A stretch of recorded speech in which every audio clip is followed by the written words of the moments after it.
السلام علیکم ناظرین، ریپبلک ٹی وی کے ساتھ میں ہوں احسن اکبر۔ ناظرین، جیسا کہ آپ جانتے ہیں دعا زہرا کا جو کیس ہے آج کل بہت ہائی لائٹ ہو چکا ہے۔ کچھ لوگوں کا ماننا ہے کہ اس کو اغوا کر کے لے کے آئے، اور کچھ لوگوں کا یہ ماننا ہے کہ وہ اپنی مرضی سے یہاں پہ آئی، اس نے شادی کی۔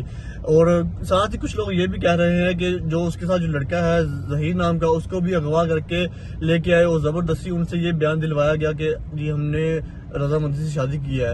اسی سلسلے میں ہم دعا زہرا کے والد سے بھی ملے۔ سر میں آن لائن جاب کرتا ہوں، میرا گھر کے اندر ہی سیٹ اپ ہے، اور کام کے سلسلے سے مجھے باہر نہیں نکلنا پڑتا، لیکن ڈیفینیٹلی سودا سلف گھر کی یہ چیزیں یہ بھی میں موسٹلی ویسے آن لائن یوز کرتا ہوں۔ ایئر لفٹ ایک سروس ہے ہمارے علاقے میں۔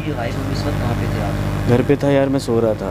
مجھے تو میری وائف نے 1:20 پہ مجھے 1:15 پہ کچھ ایسا ٹائم تھا، اور میری وائف نے اٹھایا کہ بچی گھر پہ نہیں ہے۔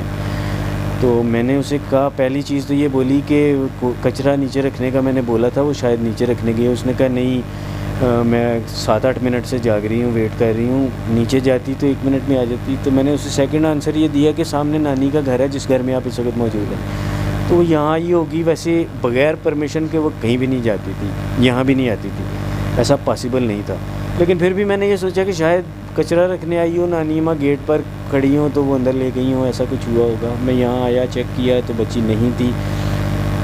گلی میں مزدور لگے ہوئے تھے، پھر ان سے پوچھا، پھر سیکنڈ ٹائم میں دوبارہ اس گھر کو آ کے تھارو چیکنگ کی، اپنے گھر کی، اپنی چھت دیکھی، علاقے میں چیک کیا، گلیوں میں پھر کے، پھر جب مجھے موقع یعنی اس نزاکت کا احساس ہوا کہ یہ اس وقت میں کسی دوسری سچویشن میں ہوں اب، تو پھر میرے سینسز جو تھے، چونکہ میں بھی ایک انسان ہوں، ایک باپ ہوں بچی کا، تو کچھ کم از کم میرا حال 1-8 گھنٹہ شاید میں اپنے سینسز میں نہیں تھا۔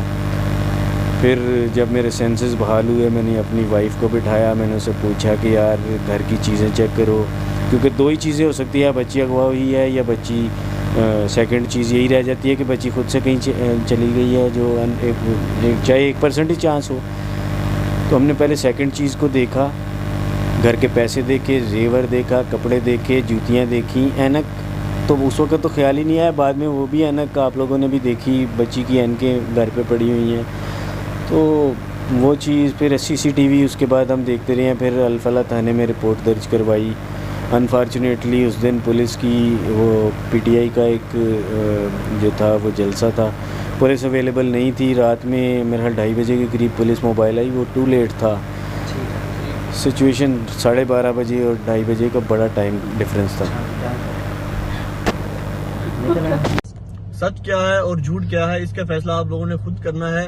اسی کے ساتھ اپنے میزبان احسن اکبر کو اجازت دیجیے۔ اللہ نے